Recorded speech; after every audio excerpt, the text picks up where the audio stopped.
বাংলাদেশের এমন একটি জায়গা যার সৌন্দর্য কখনোই মলিন হয় না। প্রতিটা ল্যান্ড স্ট্রিমের সিজন থাকে। শুধু রাঙ্গামাটি বাংলাদেশের একমাত্র জায়গা যেখানে আপনি যে সিজনে যান না কেন এর সৌন্দর্য আপনাকে মুক্ত করবেই। তবে রাঙ্গামাটিতে ভ্রমণের বেস্ট সময় মে থেকে আগস্ট পর্যন্ত। এই সময় সারা দেশ ভরে নেমে আসে আকাশ ভেঙে বৃষ্টি হয়। মনসুমে কাপ্তাই লেক আর রাঙ্গামাটির প্রকৃতি হয়ে ওঠে জীবন্ত। সারি সারি পাহাড় আর পাহাড় বেয়ে নেমে আছে প্রকৃতির সব থেকে সৌন্দর্য উপহার ঝর্ণা থেকে সৃষ্টি হয় নদী, নদী থেকে লেক। সেই লেকের শান্ত জলরাশি বুক চিরে সারাদিন ধরে আমরা বেশি বেড়াবো একটি ট্রলারে করে। দেখবো প্রকৃতির সবচেয়ে সুন্দর ও পরিপূর্ণ রূপ, কাপ্তাই লেক আর রাঙ্গামাটির সৌন্দর্য। তবে শুধু প্রকৃতিই নয়, রাঙ্গামাটি ভ্রমণে প্রকৃতির বুকে কৃত্রিম ঝুলন্ত ব্রিজে ওঠার এক্সপেরিয়েন্স আপনার ভ্রমণকে নিয়ে যাবে নেক্সট লেভেলে। তো হে গাইস, আমি হলাম এমআরপি মাহিম, তোমাদের মাঝে চলে আসলাম রাঙ্গামাটি ব্লগ ভিডিও নিয়ে। রূপের রানী খ্যাত সব থেকে সুন্দর জেলা রাঙ্গামাটি ভ্রমণের কমপ্লিট গাইডলাইন সাথে জানানোর চেষ্টা করব কিভাবে যাবেন, কোথায় যাবেন, আর কি কি দেখবেন বা কত টাকায় যাবে, বিস্তারিত সবকিছু। আসসালামু আলাইকুম গাইস, ইটস মিস্টার মাহিম ওয়াইটি। আবারও চলে আসলাম আপনাদের মাঝে নতুন একটা ব্লগ ভিডিও নিয়ে। তো আজকে আমরা যাচ্ছি লাল পাহাড়ে। গাইস আমরা বাসের মধ্যে উঠে গেছি, আমাদের বাস এসে আমাদেরকে নিয়ে নিয়েছে। গাইস আমরা এই জায়গা থেকে, এই রেস্টুরেন্ট থেকে আমরা নাস্তা করে নিয়েছি। এখন নাস্তা করে বের হয়েছি মাত্র। এই আমাদের হাতে রেস্টুরেন্টের সামনে এই পাশে একটা মসজিদ আছে, যেটা নতুন বানতেছে নাকি মাহফিল হচ্ছে বুঝতেছি না। এটা একটা মসজিদ ইসলামিক। তো আমরা রেস্টুরেন্ট থেকে নাস্তা পানি করে রেস্টুরেন্টের পাশে ফেরিঘাটে এসে আমরা একটা ফেরি ভাড়া করে নেই। পরেরও পানি ওই আন্দা কি ওই এখন ওকে আমি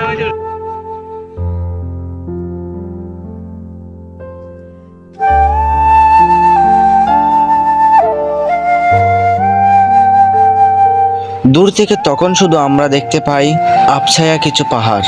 মনে তখন একটাই প্রশ্ন, কি আছে সে পাহাড়ি দুনিয়াতে? কেমনই বা দেখতে সে পাহাড়ি জগৎ? সময়ের সাথে পাল্লা দিয়ে আমাদের ছোট নৌকাটি এগিয়ে চলে সেই বিশাল পাহাড়ের দিকে।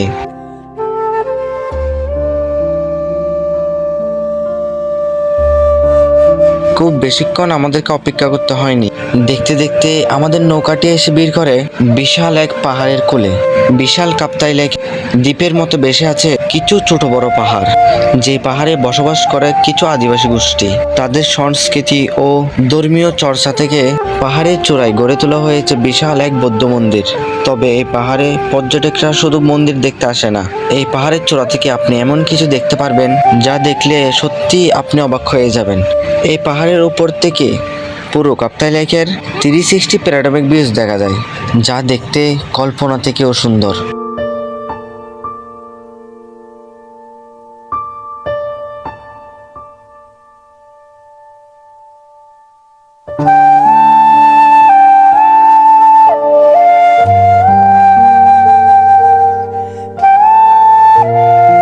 তবে এটা আমাদের আজকের গল্পের শুরুটা মাত্র।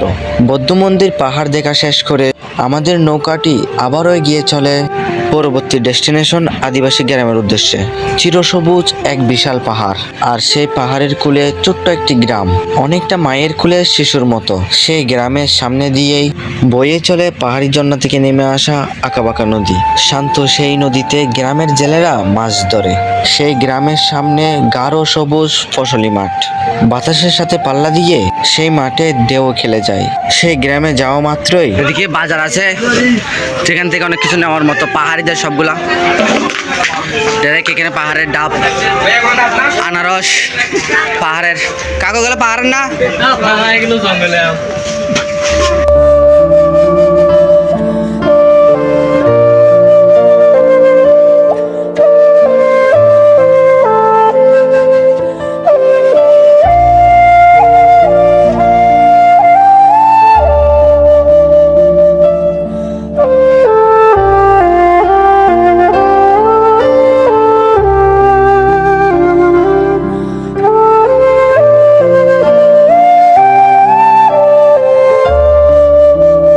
আদিবাসী গ্রাম দেখা শেষ হলে আমাদের নৌকাটি আবারও ছুটে চলে কাপ্তাইয়ের বুকে। তবে ততক্ষণে কাপ্তাইয়ের রূপ হয়ে ওঠে আরো বেশি পাহাড়। এই জন্য এক পাহাড়ি রূপ কথার গল্প, যে গল্পের লেখক মহান সৃষ্টিকর্তা, আর তার সৌন্দর্য বর্ণনা করার মতো শর্ত আমি এখনো শিখে উঠিনি। দুই পাশে উঁচু উঁচু পাহাড়, সেই পাহাড়ের মাঝ দিয়ে বয়ে চলা আঁকাবাঁকা নদী। সেই নদীপথে আমরা এগিয়ে চলি বড় সুবলং ঝর্ণার উদ্দেশ্যে।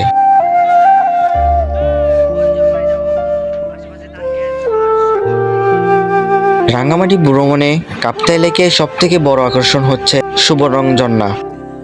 স্বাগতম সুবর্ণ ঝর্ণা। এই ঝর্ণাটির নাম হলো সুবর্ণ ঝর্ণা। আর এদিকে হচ্ছে সবাই এখানে।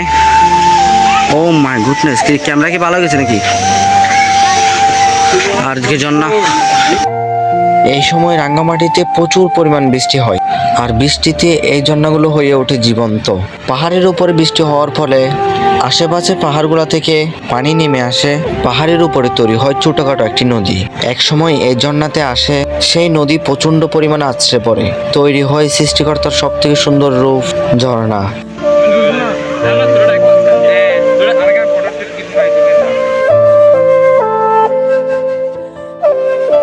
রাঙ্গামাটি কাপ্তাই লেকে যতগুলো টুরিস্ট স্পট রয়েছে, আমার পার্সোনাল ফেভারিট বারকল উপজেলা। দূর থেকে দেখতে পাওয়া একটি চকচকে সাইনবোর্ড, আই লাভ বারকল। এই উপজেলার একদম চূড়ায় অবস্থিত। আশেপাশের দৃশ্যদের যে পাহাড়গুলো রয়েছে, সেগুলোতে এক একটা গ্রামের মতো পাহাড়ি আদিবাসীরা বসবাস করে। তাদের সেই গ্রামগুলো মিলে হয়েছে একটি উপজেলা, যার নাম বারকল উপজেলা। তবে সেই সব নিয়ে আমি একজন ট্যুরিস্ট, আমার কোনো মাথা ব্যথা নেই। যে জিনিসটা আমার সব থেকে ভালো লাগে সেটা হচ্ছে এই বারকল উপজেলা যে পাহাড়ে অবস্থিত, সেটা হচ্ছে পুরোপুরি পাথরের, এবং এর উপর থেকে কাপ্তাই লেকে পাহাড়ি ঝর্ণা থেকে নেমে আসা যে নদীটা, সেই নদীর খুব সুন্দর দুটি বাঁক দেখা যায়। অনেকটা মোবাইল কিংবা পিসির ওয়ালপেপারগুলো রয়েছে সেম টু সেম সেরকমই।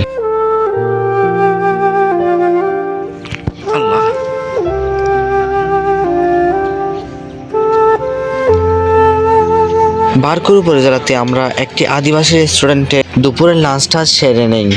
রেস্টুরেন্টের নাম জুমগড় রেস্টুরেন্ট। ইউজুয়ালি যদি আমরা কোনো রেস্টুরেন্টের কথা বলি, মেন টপিক নিয়ে কথা বলি, তার মেন টপিক হয়ে থাকে ওই রেস্টুরেন্টের মেনিং। তবে এই রেস্টুরেন্টের মেন টপিক হচ্ছে এর লোকেশন। জুমগড় রেস্টুরেন্টের লোকেশন হচ্ছে 10 আউট অফ 10, তবে এর খাবার 100 আউট অফ 10। এখানকার স্পেশাল মেনুর মধ্যে রয়েছে ব্যাম্বু চিকেন, আমার পার্সোনাল ফেভারিট মাছের ভর্তা। লেক থেকে সংরক্ষণ করা তাজা মাছ থেকে এই ভর্তা বানানো হয়। This is the best restaurant.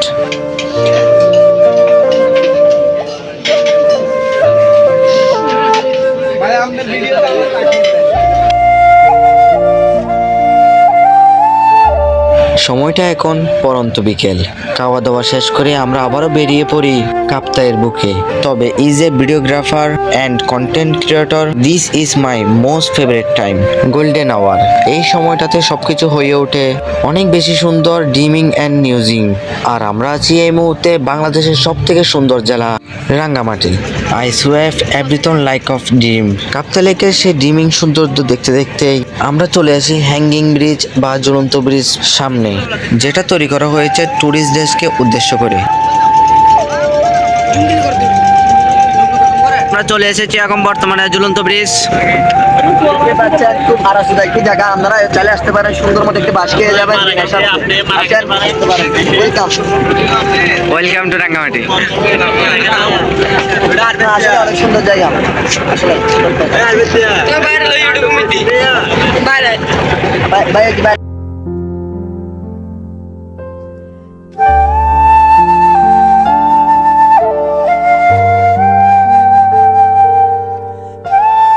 আমরা এখন চলে এসেছি ঝুলন্ত ব্রিজে। ঝুলন্ত ব্রিজ আছে এখন বর্তমানে আমরা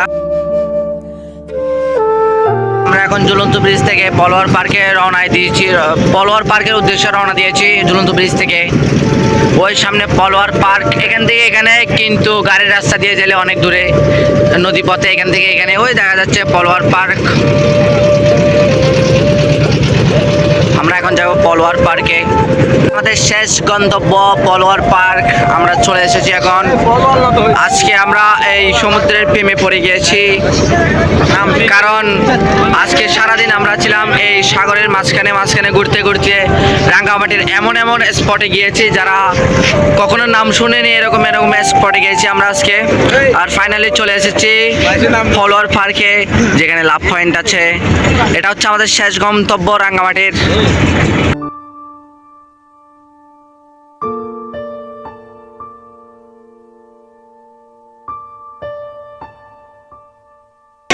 গাইস, এটা হচ্ছে পলোয়ার পার্কের একটা মূর্তি যেটা দিয়ে পানি পড়তেছে।